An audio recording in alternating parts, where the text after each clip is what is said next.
আজকে আমি skin care hair care মানে ইন্ডিভিজুয়ালি এই ধরনের কোনো ভিডিওর জন্য আসিনি। অ্যাকচুয়ালি কিছু মানুষের স্পেসিফিক কিছু জিনিসের ওপর ক্রেজ রয়েছে, কিন্তু তারা সেই টপিকটার ভেতরে গিয়ে বা ডিটেলসটা দেখে না। আর যার জন্যই ওই চটজলদি জিনিসের ওপর চট করে ভরসা করে ফেলে। আর তাতে কি হয়, অ্যাজ এ রেজাল্ট হিসেবে যখন তারা ঠিকঠাক রেজাল্ট না পায়, তখন সেই প্রোডাক্টটা বা সেই পদ্ধতিটার ওপরে দোষারোপ করে।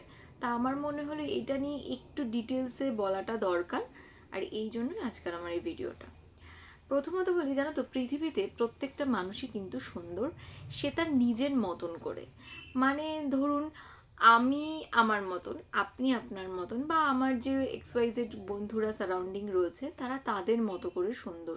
আমরা প্রত্যেকেই সুন্দর, আমাদেরকে ভগবান মানে তার মতন করে সৌন্দর্য তৈরি করে পাঠিয়েছে। এবার এখানে যদি কম্প্যারিজন আসে, সেখানেই সমস্যা। আপনার মতন আমি হতে পারবো না, বা আমার মতন আমার পাশের জন হতে পারবে না, বা পাশের জনের মতন আমার এদিকের মানুষজন হতে পারবে না। এবার সেই আমি কতটা সুন্দর সেই জিনিসটা কিন্তু পুরোটাই ডিপেন্ড করছে আমার নিজেকে ক্যারি করার ওপরে। আমি নিজেকে সুন্দরভাবে কতটা সবার সামনে তুলে ধরতে পারছি, আমার পজিটিভিটি কতটা, আমার অনেস্টি কতটা, এটার ওপর। দ্বিতীয়ত বলি, যে কোনো মানুষই, অনেক মানুষ দেখতে যে আউটলুকটা, যদিও আমার কাছে আউটলুকটা ততটা ম্যাটার করে না, তবুও বলছি যে তাকে ধরে নিলাম তাকে দেখতে খুব একটা তেমন নয়, কিন্তু সে তার স্মার্টনেস, সে তার প্রেজেন্টেশন, তার অরাটাকে এতটাই স্ট্রং করে রাখে যে চট করে মানুষের চোখে লাগে। তারপর ধরুন তার স্কিন কেয়ার হেয়ার কেয়ারটাকে সে পারফেকশন করার চেষ্টা করে। আমার মনে কি হয়, আমরা যারা ভগবান কাউকে খুব সুন্দর করে তৈরি করে পাঠিয়েছে, আর একটা মানুষকে হয়তো সেভাবেই চোখ নাক মুখ তার স্কিন হেয়ার ততটা সুন্দর করে পাঠায়নি। কিন্তু আমার ব্যক্তিগতভাবে এটাই মনে হয়, যারা সুন্দর করে পাঠায়নি ভগবান, তা সত্ত্বেও নিজেকে মেনটেন করে নিজেকে ঘষে মেজে একটা পর্যায়ে নিয়ে যাওয়াটা, এটাকে আমার মনে হয় বেশি গুরুত্ব, সেই মানুষটাকে বেশি গুরুত্ব দেওয়া উচিত, বা তাকে বেশি সুন্দরের আখ্যা দেওয়া উচিত। আর যারা গড গিফটেড ভাবে সুন্দর, তারা তো সুন্দর আছেই, কিন্তু তাতে তো তার কোনো কোয়ালিটি নেই। কোয়ালিটি সেটাই যে নিজেকে ঘষে মেজে সেই জায়গায় বা সেই পর্যায়ে নিয়ে যেতে পেরেছে। বলি, আমি বহুদিন ধরেই বিউটি ওয়ার্ল্ড চ্যানেলটা চালাই। আম, এই ধরনের ভিডিও ভালো লাগলে লাইক শেয়ার আর সাবস্ক্রাইব করতে কিন্তু একদম ভুলবেন না। আমি বারবারই বলি যে স্কিন কেয়ার হেয়ার কেয়ার করে কিন্তু কোনো মানুষ সুন্দর হতে পারে না। তারপরে এখন অনেকেই গ্লুটাথিয়ন, লেজার ট্রিটমেন্ট,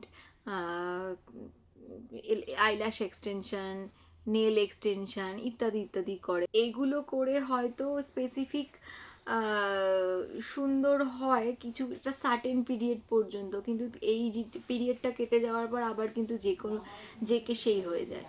মানুষ সৌন্দর্য ডিপেন্ড করে কিন্তু তার লাইফস্টাইল, তার অনেস্টি, তার পজিটিভিটির ওপর, তার অরার ওপর। যে যার অরাটাকে যতটা স্ট্রং রাখতে পারে, যার লাইফস্টাইল যতটা হেলদি হয়, তার সৌন্দর্য কিন্তু ততটাই মানুষের চোখে পড়ে এবং হাইলাইটেড হয়।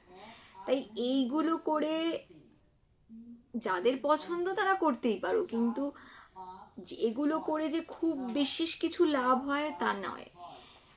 নিজেকে সুন্দরভাবে প্রেজেন্টেশন করার জন্য নিজেকে সবার আগে পজিটিভ মাইন্ড তৈরি করাটা খুব দরকার।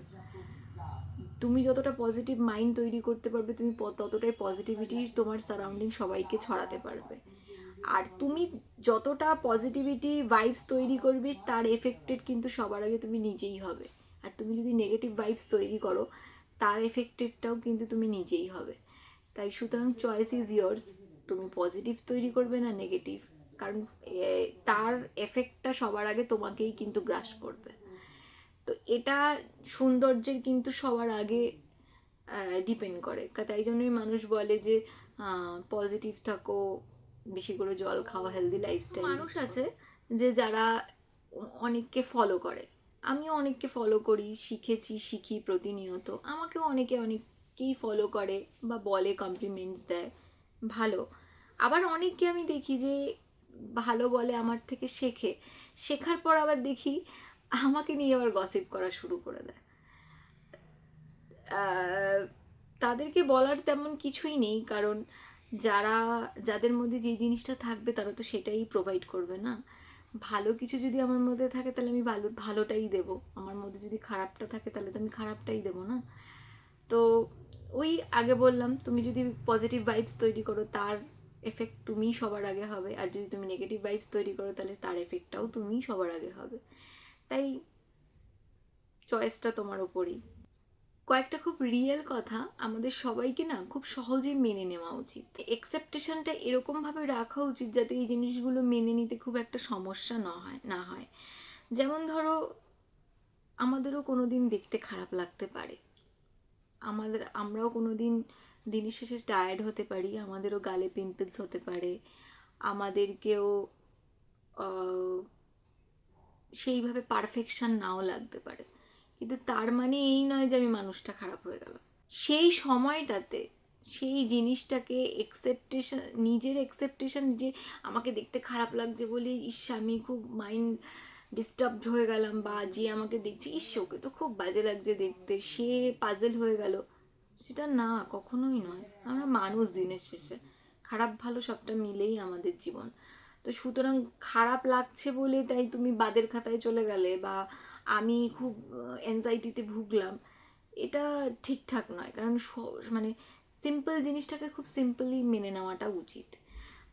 এবার ওই সিম্পল জিনিসটাকে মেনে নিও, গালে পিম্পলস নিয়েও অনেক অনেক সুন্দর লাগে। অনেকে টায়ার্ড অবস্থাতেও তার পজিটিভিটিটা এমনই থাকে যেটাতে তাকে সুন্দর লাগতে বাধ্য। তো এটা ইম্পর্টেন্ট, সৌন্দর্য হয় সবটা মিলিয়ে। আমার বলার বক্তব্য হলো, সৌন্দর্য হয়ই হলো সবটা মিলিয়ে। শুধুমাত্র চোখটাকে টানা টানা করে এঁকে বা খুব সুন্দর করে ড্রেস আপ করে খুব দামি একটা মানে শাড়ি পরে বা মেকআপ আর্টিস্ট দিয়ে মেকআপ করে তাতেই কিন্তু সুন্দর নয়। সৌন্দর্য জিনিসটা হয় মানে অন্তর থেকে, যে ভেতর থেকে যতটা বেশি পজিটিভ, যে ভেতর থেকে যতটা বেশি অনেস্ট, যে ভেতর থেকে যতটা বেশি সুন্দর, তার সৌন্দর্য বাইরেটা কিন্তু ততটাই সুন্দরভাবে বহিঃপ্রকাশ করে। দ্বিতীয়ত আরেকটা কথা বলবো, যে আমরা দেখতে যেমনই হই না কেন,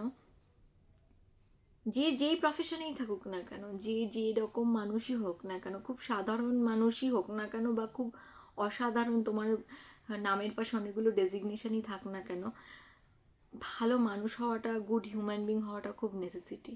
তুমি যত বেশি ভালো মানুষ হতে পারবে, তুমি তোমার কাজের জায়গাতেও এগিয়ে যেতে পারবে এবং তোমার সৌন্দর্যটাও ততটা সুন্দরভাবে বিকশিত হবে। হ্যাঁ, আরেকটা কথা, আমি অনেক ক্ষেত্রে অনেক জায়গায় দেখেছি যে হঠাৎ করে ফর্সা 2-3 দিনের মধ্যে কি করে হবে, বা ইনস্ট্যান্ট কি করে তোমাকে ফর্সা হবে, সেই সব ভিডিওগুলোতে দারুণ পরিমাণে রিচ, সেই সব ভিডিওগুলোতে ভীষণ পরিমাণে মানুষের আগ্রহ, কিন্তু সোর্স অফ বিউটিটা যে কোথা থেকে হয় সেগুলোর প্রতি কারোর আগ্রহও নেই, কেউ জানতেও চায় না, সেগুলোর মধ্যে কারোর ইন্টারেস্টও নেই। তো আমি এখন অনেকেই বলতে পারবে যে তুমি তাহলে একটা বিভিন্ন রকমের জিনিস প্রোডাক্টের অ্যাড কেন দিচ্ছ, বা সেগুলো নিয়ে কেন বিটা মাখলে এরকম হবে। এটা আমার কাজ, আর আমি সবসময় চেষ্টা করি অথেন্টিসিটিটাই মানুষের সামনে তুলে ধরার। কোনো ভাট বকা বা যে জিনিসটা আমি ইউজ করিনি সেগুলো নিয়ে আমি ফালতুভাবে প্রমোট করি না। আর তাই জন্যই বলছি যে প্রপার সোর্সটা জানো, প্রপার কোনটা দিয়ে কী হয় সেটা জানো। শুধুমাত্র অনেক টাকা খরচা করে অনেক কিছু খেয়ে নিলাম বা অনেক টাকা খরচা করে মেকআপ কিনে নিলাম, সেটা লাগাচ্ছি, তাতেই আমি সুন্দর হয়ে যাব, এই কনসেপ্টটা মন থেকে দূর করে দেওয়াটাই জন্যই আজকের আমার প্রপার এই ভিডিওটা করা। আরেকটা জিনিস না বললেই নয়, আমরা নিজেকে সুন্দর দেখানোর জন্য বা নিজের আউটলুকটাকে ক্রমাগত চেঞ্জ করার জন্য অনেক ফ্যাশনেবল ড্রেস আপ করি এবং চেষ্টা করি সেটা রিজনেবল প্রাইসে সেগুলোকে পারচেস করার। আর তার জন্য আমরা স্ট্রিট শপিং করি, যেমন কলকাতা স্প্ল্যানেট হোক বা দিল্লির সরোজনী মার্কেট। তো ওখানে না অনেক ধরনের স্ট্রিট শপিং বলতে যেটাকে বোঝায় খুব কম দামে 50 টাকা, 100 টাকায়, 20 টাকা এরকম জামা কাপড় কিনতে পাওয়া যায়। কিন্তু অনেকেই হয়তো জানে না ওগুলোকে থ্রিফটেড ক্লথস বলা হয়। অ্যাকচুয়ালি সবাই জানলে একটু অবাকই হবে, বা অনেকেই হয়তো জানে, আবার অনেকে জানে না, তবু আমি বলছি। ইন্ডিয়া হলো থ্রিফটেড জামা কাপড় কেনার জন্য বিশ্বের 2 নম্বরে আছে, যেটা ইন্ডিয়া নয় আরেকটা দেশও কেনে। মানে লটকে লট জামা কাপড় কেনা হয়, আর বাইরের দেশের লোকেরা সেগুলোকে 1-2 বার ইউজ করেই ওগুলোকে বান্ডেল সমেত বিক্রি করে দেয়, আর সেগুলোকেই ইন্ডিয়া কিনে ওগুলোকে যে যেমন পারে সেরকম দামে বিক্রি করে। এবার ওই জিনিসগুলো কিনে যখন মানুষ মানে পড়ছে বা ইউজ করছে, আমরা তো জানি না যে সেই জিনিসটা কার বা কে কীভাবে ওটাকে ইউজ করেছে। তার পজিটিভ এবং নেগেটিভ সব অরাটাই কিন্তু ওর মধ্যে আছে। এবার আমি যখন ও সেটা ইউজ করছি বা পড়ছি, পুরো এফেক্টেডটাই কিন্তু আমি হচ্ছি। তাই জন্য আমি বলবো, কেউ যদি চেষ্টা করবে এগুলোকে না করার, আর যদি একান্ত করতেই হয় বা ভালো লাগে, তাহলে সেগুলোকে ওয়াশ করে পড়ার। কারণ নিজের অরাটাকে ক্লিয়ার রাখাটা সবার আগে খুব বেশি প্রয়োজন। তবেই তোমাকে কিন্তু অ্যাট্রাক্টেড লাগবে, তবেই দেখতে তোমাকে স্নিগ্ধ সুন্দর মনে হবে দেখে।